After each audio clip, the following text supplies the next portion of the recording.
Welcome. Thanks for tuning in. Thanks for watching. As a transformation coach, for me, I kind of practice or follow 4 pillars of transformation, which are 1, personal transformation, and that means body, mind, and soul. Then there's spiritual transformation, which kind of speaks for itself, but it goes a little more in depth into developing and nurturing a personal relationship with your creator. Then third, there is entrepreneurial transformation, which again, I promote business ownership, kind of bridging spiritual principles with entrepreneurial innovation, leadership, and how to manage money, those sorts of things. And then the 4th pillar for me is cultural transformation. Now, to address cultural transformation, first let me say I am a yogi, which I don't particularly follow any one religious path. I believe they are all different limbs of the same tree, and as long as one is sincere and devout in their religious practice, they can find a personal relationship with their creator. So in that context, I also believe that we are souls, and as the soul being a reflection of spirit, spirit God does not have a race or a gender or anything of that sort. Likewise, the soul is just consciousness, is being, is awareness. With that said, on this plane of existence, I do believe in the concept of duality, and from that perspective, we all have a certain karmic role to play. So as a man or a woman, as a parent or a child, as a sibling, we all have certain roles that we play in this world. So with that said, I believe Jesus played a role as a Jewish man. Buddha played a role as an Indian man. Likewise, many of us, even though we may believe in the highest ideal of there is no race, and let me clarify again, I believe that race is a man-made fabrication. I don't believe that God created a bunch of different races. I believe what we perceive as race is merely the evolution of the body and the DNA to adapt to its environment. With that said, I do feel the reality is that a lot of people do see race, and as such, we all have to kind of play that role whether we like it or not. So, I am considered a black man on this earth. I have no problem with that. I'm proud of that fact. I embrace that fact. So, identifying with this particular subset of people, I'm continuously concerned about not just being the best black man that I can be, but also trying to help uplift, inspire, and encourage other young black men. As such, I've joined, organizations that were created to do that, such as Alpha Phi Alpha, a college fraternity that was created to help, young black men receive college educations and to do well in school while they are there, to have a network and a system of other, students to work with. Of course, that fraternity has evolved over the years. It started as a historically black fraternity. Of course, we embrace all races, all ethnicities. Likewise, I was a naval officer, and I joined the NNOA, which is National Naval Officers Association, which again was created primarily for minorities in the military and to give them skills of how to develop a career and to have that career prosper. So, for me personally, again, I'm born in the South Bronx, predominantly black and Hispanic neighborhood, 70s.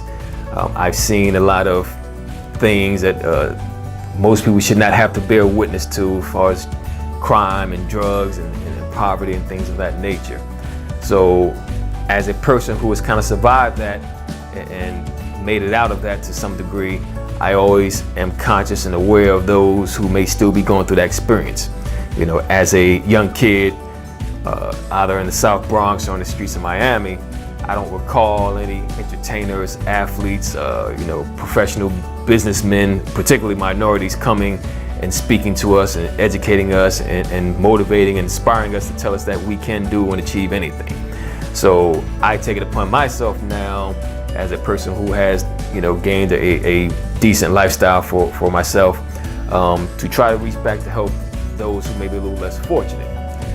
So in the context of that, that is a part of my daily work, and lifestyle, I was pondering the idea the other day because I'm a big comic movie buff. As a kid, I used to, buy a lot of comic books, had a huge selection. I ended up losing that comic book collection over the years, but that's another story. I won't whine over that at the moment. But now with the new technology we have, Marvel, DC have done a great job with a lot of the big screen interpretations or adaptations of the comic book heroes. So as a kid, most of us were into the Superman and Batmans and Green Lanterns and Flashes and those type of heroes. There were very few African American heroes for us to kind of look up to. I never really thought it was a big deal as a kid, but now as an adult, I look back and say that, young black men do need more role models, not necessarily strictly because they're brown skin or dark skin, but simply because that is something they can relate to and we don't see a lot of. Which leads me to the Black Panther. Black Panther is one of Marvel's next big full feature releases to come out. And for those of you who may not be familiar with the Black Panther, the character's name is T'Challa. He is the king of Wakanda, which is a fictional country in Africa. T'Challa, or Black Panther, is not only a king of his country, he's actually also one of the smartest men on the planet. Wakanda supposedly, was a site for VIBRANIUM, which was a meteor that hit the planet, hit Earth, and is a great resource and material. And because of that material having the greatest assets of this vibranium, they were able to sell some of this off to other parts of the world and became a very wealthy country and a very technologically advanced country as well. So Black Panther is kind of the protector and king of Wakanda. But what got me thinking about Black Panther is the fact that as a child, I was aware of Black Panther, and for the record, Black Panther was the first mainstream, black superhero to ever be released, which was like in 1966, supposedly even before the Black Panther Party movement. But Black Panther represents a lot of good things as far as a role model and a symbol for what I believe African Americans need and want. Here's a guy who's, presumably a good-looking man, athletic, strong, not just wealthy and a leader, but also intelligent and smart. You really can't ask for much more in a symbol for all black people, not just blacks, but whites, other minorities as well. So my question was, is Black Panther or T'Challa the ideal symbol to help transform a cultural mindset of minorities? I grew up in the South Bronx. I saw the birth of hip hop firsthand, and when it was originated, it was, an expression of freedom, of music, of peace that went hand in hand with breakdancing and graffiti, a very artistic thing. Over the years, of course, it became somewhat manipulated and becomes strictly about money, and we began seeing a lot of symbols of, thugs and being a pimp and things that may seem superficially fun and harmless, but when it really starts to penetrate into the psyche of a culture, it becomes very detrimental, because a lot of people can't just see that as entertainment. They see it as the way to become successful and famous and popular and wealthy. And so I think it's important and imperative to have symbols like Black Panther, who suggest that you can be an upstanding, successful person by being smart, by being business-minded, by taking care of your body and your health, and not falling into the stereotypes that we so often like to protest against. A lot of times we play into it, but then when someone else of another race or culture buys into the stereotype, then we become offended and upset about it. So this video is really to put the idea out there. Do you feel T'Challa, Black Panther, is an ideal symbol for the African American culture?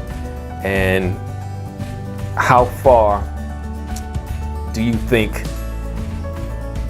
that symbol can go? How important is it to have that symbol, and can that be used as leverage somewhat to help to change what we perceive as cool and hip? That's just my question, my thoughts for today. Thanks for tuning in. I look forward to your thoughts, your comments, and your feedback. Take care.